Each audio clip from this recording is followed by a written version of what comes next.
Hello friends, tally experts course में आपका स्वागत है। आपको इस लेक्चर्स में मैं बताऊंगा कि हमारे टैली एक्सपर्ट्स कोर्सेस में क्या क्या कंटेंट है। इसको स्टार्ट करने पहले बता दूं आपको कि आपको यहाँ से क्या क्या चीजें मिलेंगी। यहाँ से प्रॉपर आपको वेल डिजाइंड 8 बुक्स की स्टडी मटेरियल्स मिलेगी, वॉल्यूम 1 से लेके वॉल्यूम 8 तक, जिसमें 1 to 7 जो है कोर्स कंटेंट है और वॉल्यूम 8 में बेसिकली जो दिया हुआ है वो रिविजन बुक है कि आपको कैसे हर चैप्टर का रिविजन दिया है, चैप्टर्स का व्हाट, व्हाई एंड हाउ बताया गया है, जिससे आपका रिविजन इजिली हो जाए। दूसरा, यहां से प्रॉपर आपको एक मोबाइल एप्लीकेशंस मिलेगा जिसमें सारे लेक्चर्स रिकॉर्डेड भी रहेंगे और आप लाइव के थ्रू भी कनेक्ट हो सकते हो यहां से, अगर ऑनलाइन फैसिलिटीज आपने लिया है। और उस आफ्टर कोर्स कंप्लीशन आपको यहां से एक सर्टिफिकेट भी, आपका एग्जाम्स होगा और आपको यहां से सर्टिफिकेट भी प्रोवाइड किया जाएगा। तो चलिए चलते हैं स्क्रीन पे और देखते हैं कि हम लोग क्या क्या चीजें इस टैली एक्सपर्ट्स कोर्स में सीखने वाले। इसको स्टार्ट करने के पहले आपको बता दूं कि यहाँ पे आपको कुछ भी लिखना नहीं है। यहाँ पे टोटल 8 बुक्स है, इसमें सारी चीजें स्टेप बाय स्टेप्स लिखी हुई हैं। हर चैप्टर्स में एक इलस्ट्रेशंस दिया हुआ है, एक कंपनी का प्रोजेक्ट दिया हुआ है, उसके बाद एक असाइनमेंट दिया हुआ है।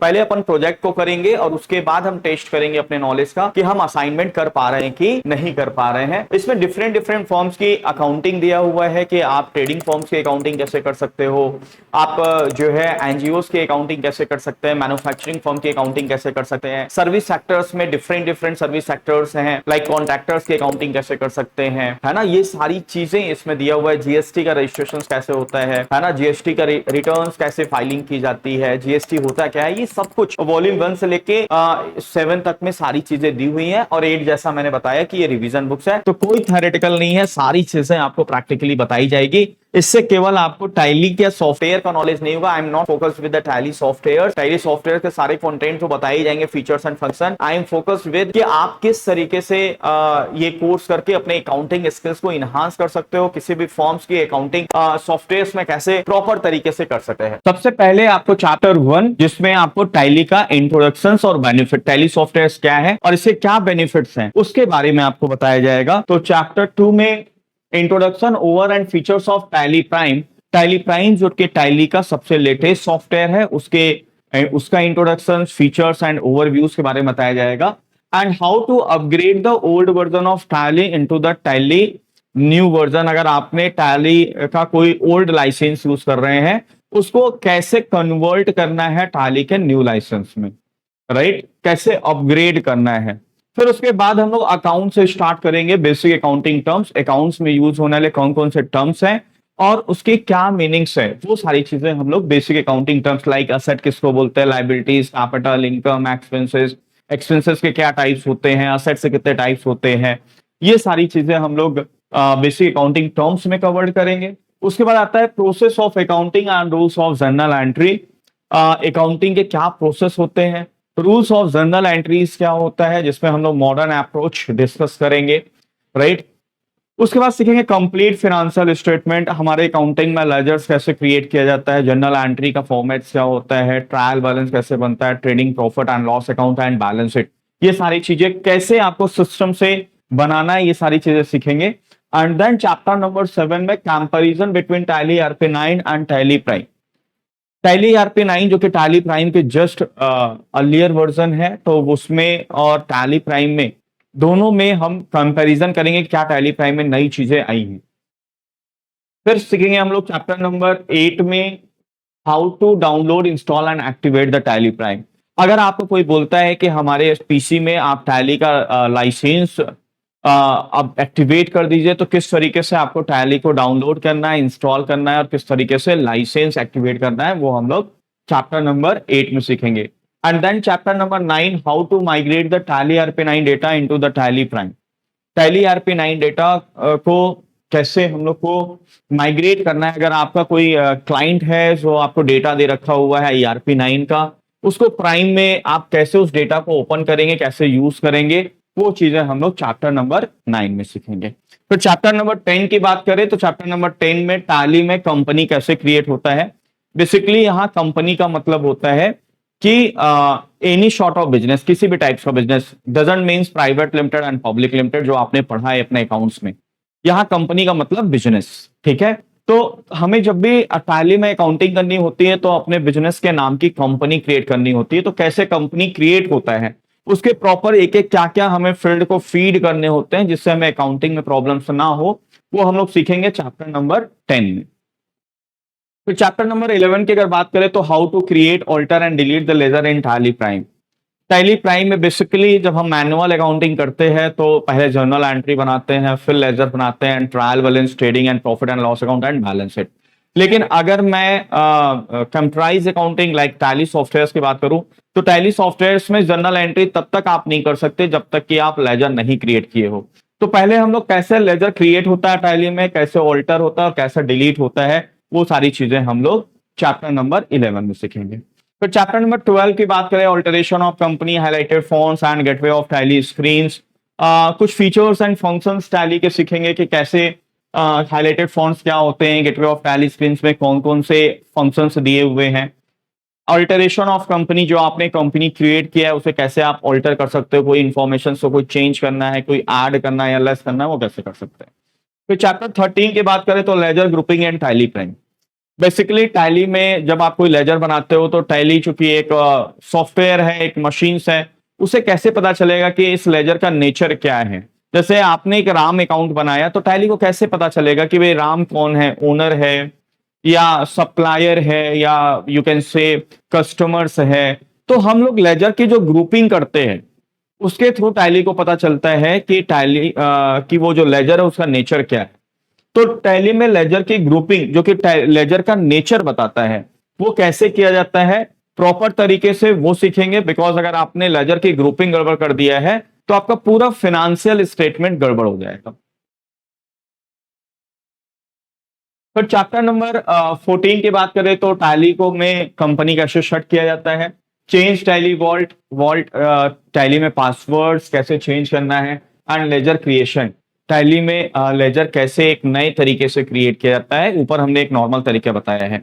अच्छा, वीडियोस को आगे बढ़ने से पहले बता दूं दोस्तों कि टैली का इंपॉर्टेंस क्या है, कहां कहां पे आपका यूज आएगा। इस पे ऑलरेडी हमने एक वीडियोस बना रखा है, आप वो वीडियोस हम यूज करेंगे। यहां हम सीधे बात करेंगे अपने कंटेंट के बारे में।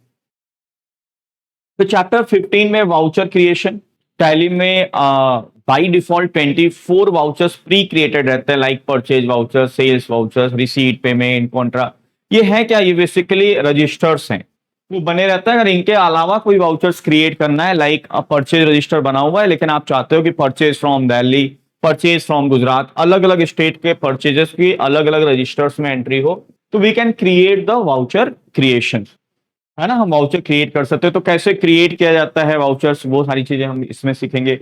डेट एंड पीरियड्स, जब आप टैली में अकाउंटिंग करोगे तो कई बार एरर शो होता है कि आपका डेट जो है करेंट पीरियड से अबव है, राइट, या आपका जो डेट है वो बुक्स बिगिनिंग फ्रॉम के पहले है, तमाम इश्यूज आता है। तो वो क्या इसके रूल्स रेगुलेशंस हैं डेट एंड पीरियड्स का, वो हम लोग यहाँ डेट एंड पीरियड के कॉन्सेप्ट में सीखेंगे। टैली में फीचर्स क्या होता है एंड कॉन्फ़िगरेशन क्या होता है, ये बहुत बार लोग कंफ्यूज होते हैं। आपको कब फीचर्स का यूज करना है, कब कॉन्फ़िगरेशन का यूज करना है, फीचर्स में क्या क्या चीजें दी हुई हैं, किस तरीके से यूज करना है फीचर्स का, किस किस तरीके से यूज करना है कॉन्फ़िगरेशन का, वो हम लोग features and configuration chapter number 15 में कवर करेंगे। फिर आता है चैप्टर नंबर 16 जिसमें recording of business transactions.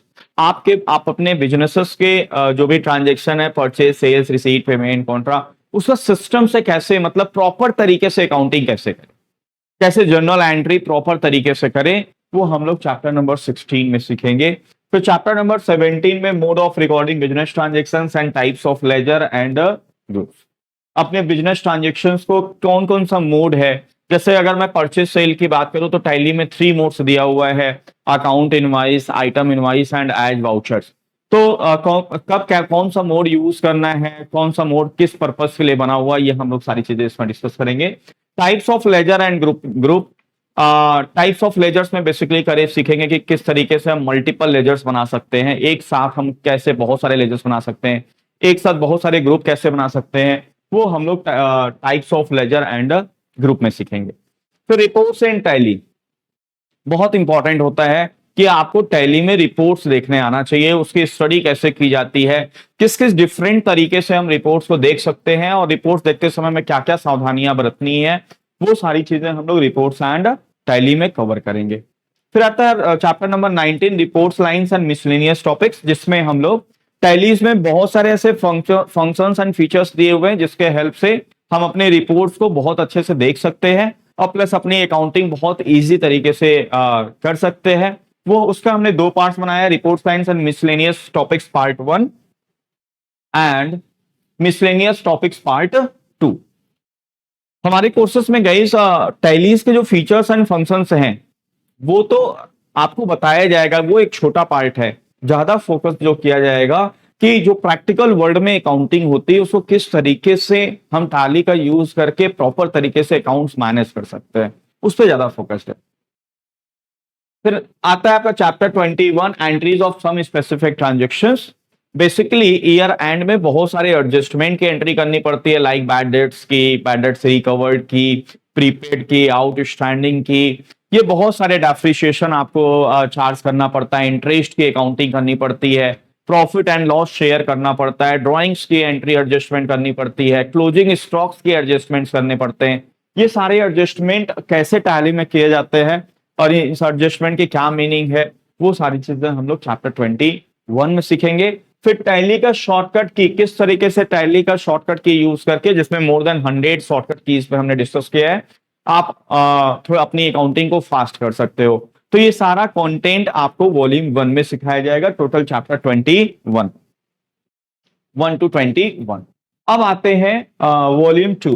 Volume 2 की बात करें तो वॉल्यूम 2 में हमने बेसिकली एक फॉर्म्स की अकाउंटिंग उठाया है, एक कंपनी की अकाउंटिंग उठाया है, जिसमें फ्रॉम 1 अप्रैल टू 31 मार्च की जर्नल एंट्रीज वगैरह करेंगे और उसके साथ साथ ट्रायल बैलेंस कैसे मैच करना है, ट्रायल बैलेंस के एरर को कैसे पकड़ना है, कैसे ट्रायल बैलेंस के करेक्शन करना है, क्योंकि अगर आपका ट्रायल बैलेंस सही है तो, बट ऑब्वियस है टैली क्या करता है, अगर आपने जर्नल एंट्री किया है तो वो लेजर्स में posting, trial balance, trading PNL balance sheet सब बना देता है। तो अगर आपके ट्रायल बैलेंस सही आए हुए हैं तो आपके trading PNL balance sheet automatically सही रहेंगे। तो ये सारी चीजें हम लोग from 1 April to 31 March more than 140 entries करेंगे और 12 मंथ्स का ट्रायल बैलेंस कैसे मैच करना है वो सारी चीजें हम लोग यहाँ पे सीखेंगे वॉल्यूम 2 में। फिर उसके बाद आता है गाइस वॉल्यूम 3, जो हम एडवांस तरफ मूव करेंगे, बेसिक अकाउंटिंग के बाद एडवांस टैली तरफ मूव करेंगे। चैप्टर 23 की अगर बात करें तो 23 में accounting with tally using the inventory. Tally में स्टॉक अकाउंटिंग कैसे किया जाता है, स्टॉक का मैनेजमेंट कैसे होता है, स्टॉक अकाउंटिंग कैसे किया जाता है, वो चीजें हम लोग चैप्टर 23 में सीखेंगे। चैप्टर 24 में वाउचर टाइप्स, टैली में 24 वाउचर्स पहले से रहते हैं।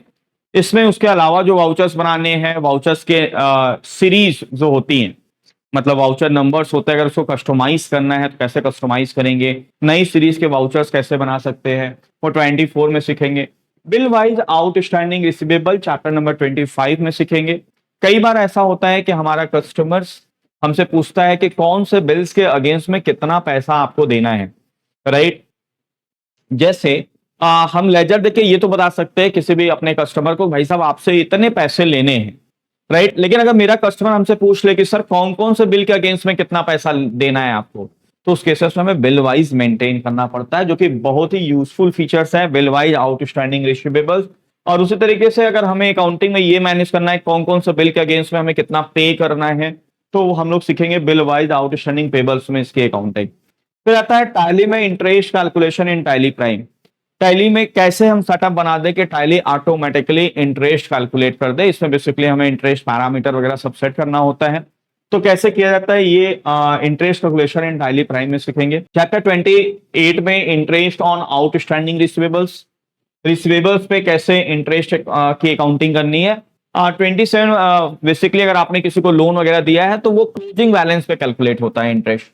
लेकिन अगर बिल वाइज अगर आपको इंटरेस्ट कैलकुलेट करना है, जैसे आपने मिस्टर महेश को कोई गुड सेल किया है, 4 बिल सेल किया है, उनको 4 बार ट्रांजेक्शन किया है, तो अलग अलग बिल्स का अगर आपको इंटरेस्ट कैलकुलेट करना है तो इंटरेस्ट ऑन आउटस्टैंडिंग रिसीवेबल्स में हम ये चीज सीखेंगे। एंड इंटरेस्ट ऑन पेबल्स में अगर हमें कितना किस बिल के अगेंस्ट में कितना पे इंटरेस्ट पे करना है, वो इंटरेस्ट ऑन पेबल्स में सीखेंगे।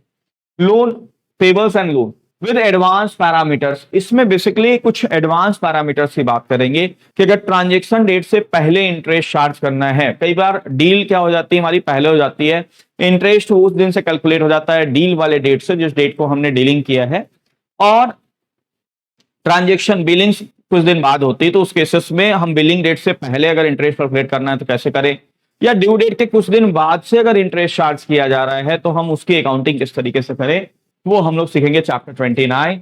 फिर चैप्टर 30 में बैंक रिकॉन्सिलेशन, मैनुअली तो आपने बैंक रिकॉन्सिलेशन किया ही होगा, क्लास 11 में सीखा है। टैली में किस तरीके से बैंक का रिकॉन्सिलेशन किया जा सकता है वो हम लोग चैप्टर 30 में सीखेंगे। Cheque printing and post dated transaction, Tally में चेक प्रिंटिंग कैसे होता है, कई बार आपने देखा होगा चेक जो मिलता है हमें वो प्रिंटेड फॉर्मेट में रहता है, मतलब उसमें नाम, अमाउंट्स, जो सारी चीजें हम लोग मैनुअली से जो पेन से लिखते हैं, कई बार वो कंप्यूटर से प्रिंटेड रहता है। तो हम टैली का सॉफ्टवेयर का यूज करके चेक प्रिंटिंग कैसे कर सकते हैं। Post dated transaction, post dated transaction मतलब जिसको पीडीसी, जैसे आपने आगे के डेट का किसी को चेक दे दिया, पोस्ट डेटेड चेक जिसको बोलते हैं। तो पोस्ट डेटेड ट्रांजेक्शन जैसे आज है आपका फॉर एग्जांपल 20 अगस्त, तो आपने किसी को 1 सितंबर का चेक दे दिया है, तो that transaction is called post dated transaction. Entry आज कर रहे हो लेकिन वो चेक तब तक क्लियर नहीं कर सकता जब तक 1 सितंबर ना आ जाए। तो पोस्ट डेटेड ट्रांजेक्शन की अकाउंटिंग कैसे होती है वो हम लोग चैप्टर नंबर 31 में सीखेंगे, राइट। ये प्रॉपर आपको नोट्स मिलेगा गाइस, एक सैंपल दे दे रहा हूं जिसमें पूरा हर चैप्टर में एक प्रोजेक्ट रहेगा और उसके बाद एक असाइनमेंट रहेगा जिसके हेल्प से आप अपना टेस्ट करोगे कि भाई हमने जो कॉन्सेप्ट सीखा है वो हम कॉन्सेप्ट अप्लाई कर पा रहे हैं कि नहीं कर पा रहे हैं। चलते हैं टैली वॉल्यूम नंबर 4 पे।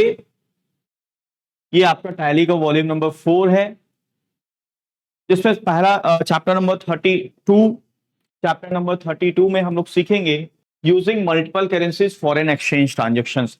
अगर आपका बिजनेसेस इंपोर्ट एंड एक्सपोर्ट्स का है या आपका फॉरेन कंट्रीज में बिजनेस ऑपरेशंस है तो उसकी अकाउंटिंग किस तरीके से करना है।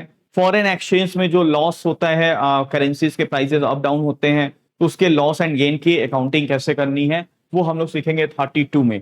चैप्टर नंबर 33 में हम सीखेंगे understanding direct and indirect expenses and income. Basically NGO form में कोई भी चीजें डायरेक्ट नहीं होती, वहां हम लोग इनकम एंड एक्सपेंसेस अकाउंट बनाते हैं instead of profit and loss account, right. और प्रॉफिट को हम लोग सरप्लस बोलते हैं एंड लॉस को डेफिसिट बोलते हैं। तो टैली में एनजीओ फॉर्म की अकाउंटिंग कैसे की जाती है वो चैप्टर नंबर 33 में सीखेंगे। चैप्टर नंबर 34 में एडिशनल कॉस्ट ऑफ परचेज, आप किसी भी प्रोडक्ट का लैंडिंग कॉस्ट टैली के हेल्प से कैसे निकाल सकते हैं। लैंडिंग कॉस्ट मतलब होता है जो परचेज कॉस्ट है, जितने में आप प्रोडक्ट खरीद रहे हैं, प्लस उस गुड्स को खरीद के अपने बिजनेस तक लाने के जो एडिशनल कॉस्ट है, लाइक ट्रांसपोर्टेशन चार्जेस हो गया, लेबर चार्जेस हो गया, उन सबको ऐड करके आपके उस प्रोडक्ट की लैंडिंग कॉस्ट कितनी है वो चीजें हम लोग सीखेंगे चैप्टर नंबर 34। 35 की बात करें गाइस तो integrate accounts and inventory. Tally में इन्वेंट्री सिस्टम अलग दिया हुआ है, अकाउंट सिस्टम अलग दिया हुआ है। कई बार हम लोग अकाउंटिंग स्टॉक्स वगैरह मैनेज करते हैं लेकिन वो स्टॉक्स हमारे फाइनल अकाउंट में नहीं दिखता है, तो कैसे इंटीग्रेट करना है, क्या सेटअप करना है जिससे हमारा इन्वेंट्री सिस्टम अकाउंट साथ इंटीग्रेट हो जाए, वो सीखेंगे चैप्टर नंबर 35 में। चैप्टर नंबर 36 में परचेज ऑर्डर प्रोसेसिंग। कई बार आप जब जॉब करेंगे, आप अपने बिजनेसेस कर रहे हैं तो आपको पीओ जनरेट करने का नीड होगा, परचेज ऑर्डर जिसको बोलते हैं। तो टैली के हेल्प से परचेज ऑर्डर कैसे जनरेट किया जाता है वो हम लोग सीखेंगे 36 में। सेल्स ऑर्डर कैसे जनरेट किया जाता है वो 37 में सीखेंगे। Goods receipt note and delivery note, जब आपके बिजनेसेस का अकाउंट सिस्टम कहीं और बैठा हुआ है एंड अकाउंट डिपार्टमेंट कहीं और है और आपकी फैक्ट्री कहीं और है, तो वहां पे हमें ट्रैक करना पड़ता है जो है कि जो बिल्स आया है उसके अगेंस्ट में गुड्स हमारे फैक्ट्री में आया है कि नहीं आया हुआ है, या जो गुड्स हमने डिस्पैच किया है उसके अगेंस्ट में बिल्स जनरेट हुआ है कि नहीं हुआ है। तो account department and store department को कैसे ट्रैक किया जाता है उसकी अकाउंटिंग हम लोग goods receipt note and delivery notes में सीखेंगे। उसके बाद आता है chapter number 40 purchase return and sales return. मतलब टैली के हेल्प से आपको debit note and credit note कैसे इशू करना है, कैसे प्रिपेयर किया जाता है, वो हम सीखेंगे चैप्टर नंबर 40 एंड 41 में। 42 की अगर बात करें तो rejection outward note, debit note against rejection outward. Tally में रिजेक्शन आउटवर्ड नोट कैसे बनते हैं, जैसे अगर आपने कोई गुड्स रिटर्न किया है तो उसका रिजेक्शन आउटवर्ड नोट कैसे बनाएंगे। रिजेक्शन इनवर्ड नोट क्या होता है, वो सारी चीजें हम लोग सीखेंगे चैप्टर नंबर 43 में। Rejection inward in the sense goods return होके आ रहा है तो उस केसेस में आप अकाउंटिंग कैसे करेंगे, राइट। अब आते हैं हम लोग गई वॉल्यूम नंबर 5 में। 5 में देखते हैं क्या क्या सीखने को हमको मिलेगा। चैप्टर नंबर 44 में रीऑर्डर लेवल मॉनिटरिंग, मतलब अपने स्टॉक के रीऑर्डर लेवल मॉनिटर कैसे करना है जिससे स्टॉक आउट ना हो, मतलब आपके बिजनेस से स्टॉक खत्म ना हो जाए। या एक्सेस स्टॉक ना आ जाए, क्योंकि हमारे बिजनेस में अगर स्टॉक आउट होता है तो भी लॉस है, एंड बहुत ज्यादा स्टॉक हो जाता है तो भी लॉस है। तो उसकी मॉनिटरिंग टैली में कैसे किया जाए वो रीऑर्डर लेवल चैप्टर्स में हम लोग सीखेंगे, रीऑर्डर लेवल मॉनिटरिंग। फिर चैप्टर 45 की बात करें गई तो चैप्टर 45 में using alternate and compound unit for stock item. एक ही प्रोडक्ट को दो यूनिट में अगर बेच रहे हैं, कभी उसको हम पीसेस में बेच रहे हैं और कभी बॉक्स में बेच रहे हैं, तो उसके यूनिट कैसे मैनेज किया जाए। कई बार कोई कस्टमर आता है, वो दो यूनिट का मिक्स मांगता है, एक बॉक्स 10 पीस दे दीजिए, तो उस केसेस में कंपाउंड यूनिट बनाया जाता है। तो ये कैसे बनते हैं, कैसे अल्टरनेट यूनिट बनता है, कैसे कंपाउंड यूनिट बनता है फॉर स्टॉक आइटम, वो हम लोग 45 में सीखेंगे। 46 की बात करें गाइस तो 46 में अपने स्टॉक की प्रॉपर क्लासिफिकेशन कैसे किया जाता है। कई बार आपने देखा है कि आप किसी भी शॉपकीपर्स के पास जाते हैं, कोई सामान मांगते हैं, तो वो बंदा बहुत टाइम लगाता है सामान देने में, और हो सकता है आपको वो सामान नहीं देता जो आप मांग रहे हैं, राइट, क्योंकि उसने प्रॉपर स्टॉक का क्लासिफिकेशन नहीं किया है। बट जिन बिजनेसेस में स्टॉक प्रॉपर क्लासिफाइड होते हैं, उनसे आप जो चीज मांगेंगे वो इमीडिएटली देंगे, या अगर नहीं है तो वो सिस्टम में देख के बता देंगे कि हमारे पास ये गुड्स नहीं है। तो आप अपने स्टॉक का क्लासिफिकेशन कैसे कर सकते हैं वो चैप्टर नंबर 46 में सीखेंगे। फिर ageing analysis of stock items, आप अपने स्टॉक का एज निकाल सकते हो। एज जैसे अगर कोई आपसे पूछता है आपकी एज कितनी है, तो आप बताते हो कि मेरी एज 18 साल है, 20 साल है, 22 साल है, 25 साल है, वॉटेवर। तो उसी तरीके से हम किसी भी स्टॉक आइटम का एज निकाल सकते हैं, और ये 4 तरीके से निकाल सकते हैं। मैन्युफैक्चरिंग डेट से ये प्रोडक्ट का एज कितना हो चुका है, राइट, मतलब ये प्रोडक्ट मैन्युफैक्चरिंग हुए कितने दिन हो चुका है, परचेज से हुए कितने दिन हो चुका है, ये प्रोडक्ट कब एक्सपायर्ड कितने दिन में होने वाला है, और ये प्रोडक्ट एक्सपायर्ड हुए कितना दिन हो चुका है। तो इस तरीके से 4 तरीके से हम एजिंग निकाल सकते हैं अपने प्रोडक्ट की। फिर multiple godowns and stock locations, आप आपके बिजनेसेस में मे बी मल्टीपल गोडाउन्स हो सकते हैं, मतलब एक से ज्यादा गोडाउन्स हो सकते हैं, तो उसकी अकाउंटिंग कैसे करना है। टैली में गोडाउन कोई लोकेशन वर्ड यूज किया गया है, वो चैप्टर नंबर 48 में सीखेंगे। चैप्टर 49 में मैन्युफैक्चरिंग फर्म की अकाउंटिंग कैसे होती है, कैसे बीओएम जनरेट किया जाता है, बिल्स ऑफ मटेरियल, रेसिपी जिसको बोला जाता है, कैसे आप बीओएम सेट करते हैं जिससे आप एक बल्क क्वांटिटी के प्रोडक्शन की अकाउंटिंग बड़ी इजी तरीके से कर सकते हैं, वो 49 में सीखेंगे। चैप्टर नंबर 50 में कॉस्ट सेंटर्स के बारे में सीखेंगे कि कॉस्ट सेंटर्स क्या होता है, right. Cost centre in the sense कि आप आपके बिजनेसेस है, फॉर एग्जांपल अविनाश बिल्डर्स, उसे कई प्रोजेक्ट चल रहे हैं, तो अगर उस सारे प्रोजेक्ट की एक एक इंडिविजुअल प्रोजेक्ट की कॉस्टिंग अगर आपको निकालनी है, अब वो मान लो वो अविनाश बिल्डर्स सीमेंट मंगा रहा है, तो ऐसा नहीं है कि वो सीमेंट पर्टिकुलर एक प्रोजेक्ट के लिए मंगा रहा है, वो सारे प्रोजेक्ट के लिए मंगा रहा है। तो किस प्रोजेक्ट में कितना सीमेंट लग रहा है, उसकी कॉस्टिंग कैसे हम प्रोजेक्ट वाइज निकालें, उसके लिए हम लोग यूज करते हैं कॉस्ट सेंटर्स, जो चैप्टर नंबर 50 में सीखेंगे। एंड चैप्टर 51 में cost centre group and categories, cost centre की ग्रुपिंग क्या होती है और कैटेगरी क्या होता है। जैसे बेसिकली कई फॉर्म्स होते हैं जो ट्रेडिंग वाले फॉर्म्स होते हैं, जो सेल्समैन लगा के प्रोडक्ट को सेल करते हैं, तो किस एरिया में कितना प्रोडक्ट सेल हो रहा है और कौन सा बंदा कितना सेल हो कर रहा है, जिससे हम उस पर्टिकुलर कैंडिडेट्स का परफॉर्मेंस चेक कर सके, और पर्टिकुलर एरिया में हमारा कौन सा प्रोडक्ट कितना डिमांडिंग है वो चेक कर सके। उसके लिए हम लोग यूज करते हैं cost centre group and category, जो 51 में सीखेंगे।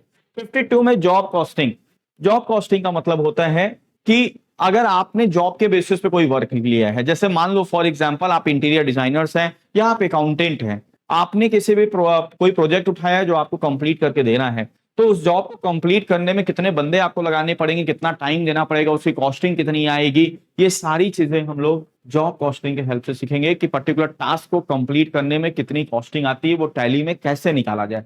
फिर 53 की बात करें, using discount actual and build quantity and free sample, ये बेसिकली रिटेल शॉप्स के लिए होता है, सुपर मार्केट के लिए, कि अगर डिस्काउंट का हमें बिल में सेपरेट कॉलम चाहिए, जैसे अगर आप कभी डी मार्ट में देखें या जियो मार्ट में देखें तो डिस्काउंट का एक सेपरेट कॉलम होता है, ठीक है।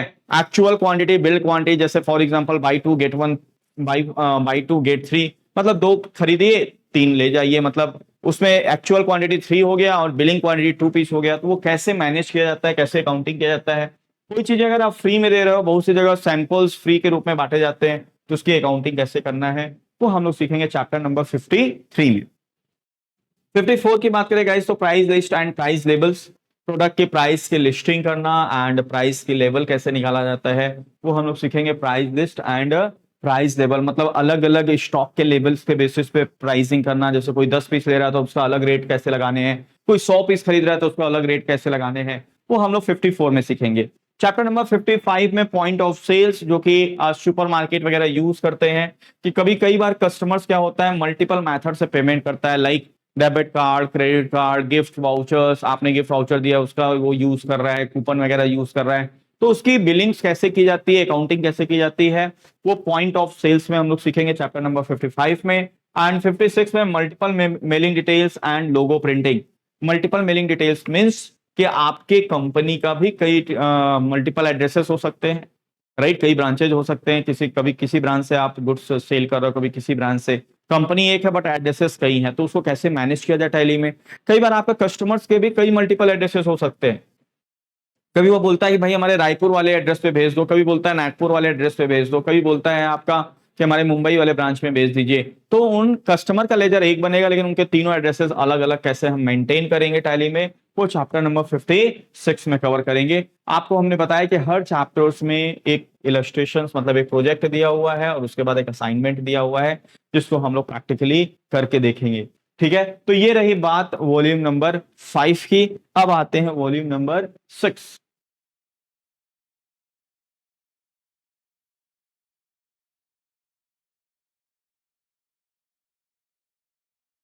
वॉल्यूम 6 में printing reports and documentation.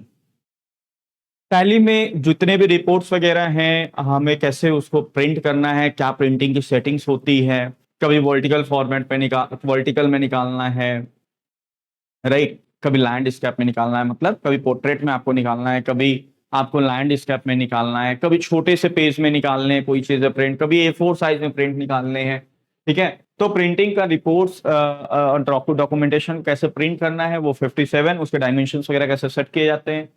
Exporting data and report to be viewed और एडिटेड। आप अपने टैली के जो भी रिपोर्ट्स वगैरह हैं जैसे सेल्स इनवॉइस है तो उसको पीडीएफ में कैसे एक्सपोर्ट करें। आप किसी भी रिपोर्ट्स को पीडीएफ में हो गया है ना, या आप जो है एक्सेल में एक्सपोर्ट कर सकते हो, टेक्स्ट में एक्सपोर्ट कर सकते हो, एचटीएमएल अगर आपको वेबसाइट वगैरह में पब्लिश करना है तो एचटीएमएल में आप कैसे एक्सपोर्ट करेंगे वो 58 में सीखेंगे।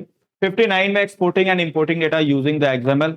मान लो 2-3 सिस्टम्स में डेटा रखा हुआ है, सारे डेटा को कैसे एक सिस्टम से एक्सपोर्ट करके अपने एक सिस्टम में इंपोर्ट कर से कैसे किया जाए। फॉर एग्जांपल आपके 4 ब्रांचेज हैं तो चारों ब्रांचेज के डेटा को एक्सपोर्ट करके हेड ऑफिस के डेटा के साथ कैसे इंपोर्ट किया जाए वो हम लोग सीखेंगे। Exporting and importing data using जो कि एक्सएमएल के थ्रू होता है वो 59 में सीखेंगे। चैप्टर नंबर 60 में बैकअप एंड रीस्टोर डेटा। किसी भी कंपनी का डेटा काफी इंपॉर्टेंट होता है तो उस डेटा को कैसे बैकअप किया जाए और किस तरीके से उसको अगर वो डेटा कभी भी हमारा मिसप्लेस हो गया, करप्ट हो गया तो हम रीस्टोर कैसे कर सकते हैं, वो backup and restore of data में सीखेंगे चैप्टर नंबर 60 में। एंड चैप्टर नंबर 61 में सीखेंगे पेरोल, जिसमें पीएफ, ईएसआई रहता है, डीएनए अलाउंसेस हो गया, परक्यूजर्स हो गया, डिफरेंट टाइप्स के अलाउंसेस हो गए, तो उन सबकी अकाउंटिंग कैसे किया जाता है, पे शीट्स कैसे जनरेट किया जाता है, ये सीखेंगे हम लोग चैप्टर नंबर 61 में। वॉल्यूम नंबर 7 जो कि टैक्स से रिलेटेड है हमारा, जिसमें GST, income tax, TDS, TCS से सारी चीजें कवर करेंगे। चैप्टर नंबर 62 जिसमें fundamental and advantages of GST, GST के बेसिक्स के बारे में सीखेंगे और उसके क्या एडवांटेजेस हैं वो सीखेंगे। चैप्टर नंबर 63 में component and effects of GST, GST के क्या कंपोनेंट है लाइक सीजीएसटी, एसजीएसटी, यूजीएसटी, आईजीएसटी, और इसका क्या इम्पैक्ट पड़ता है हमारे टैक्सेशंस पे, हमारे अकाउंटिंग में क्या इम्पैक्ट पड़ता है, वो सारी चीजें हम लोग सीखेंगे, इफेक्ट ऑफ जीएसटी। उसके बाद आता है चैप्टर नंबर 64 जहां पे all about GST registration process, GST का रजिस्ट्रेशन कैसे होता है वो सारी चीजें हम लोग चैप्टर नंबर 64 में कवर करेंगे। फिर 65 में fundamental of GST return, GST के कौन कौन से रिटर्न्स होते हैं, उनका ड्यू डेट क्या है, किस कंपनी में किस फॉर्म्स में कौन सा जीएसटी फॉर्म्स अप्लीकेबल होता है वो हम लोग को सीखेंगे फंडामेंटल ऑफ जीएसटी रिटर्न में। चैप्टर 66 में जीएसटी पोर्टल पे जीएसटीआर1 कैसे फाइल किया जाता है वो हम लोग सीखेंगे 66। एंड 67 की अगर बात करें हम लोग तो हाउ टू फाइल जीएसटीआर3बी, जीएसटीआर3बी की किस तरीके से फाइलिंग की जाती है वो 67 में सीखेंगे। 68 में जीएसटी की एंट्रीज कैसे होती है, राइट, वो हम लोग 68 में सीखेंगे। फिर 69 में कुछ प्रैक्टिकल क्वेश्चंस दिया गया है जीएसटी से रिलेटेड जो आपको करने हैं।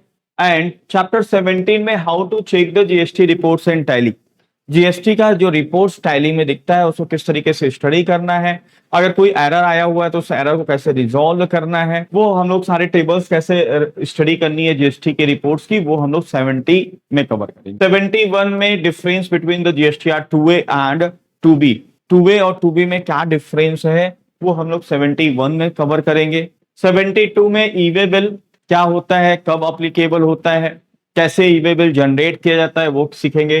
फिर composition scheme under GST, GST में रजिस्ट्रेशन टू टाइप्स का बेसिकली होता है, एक होता है एज अ रेगुलर डीलर और एक होता है एज अ कंपोजिशन स्कीम।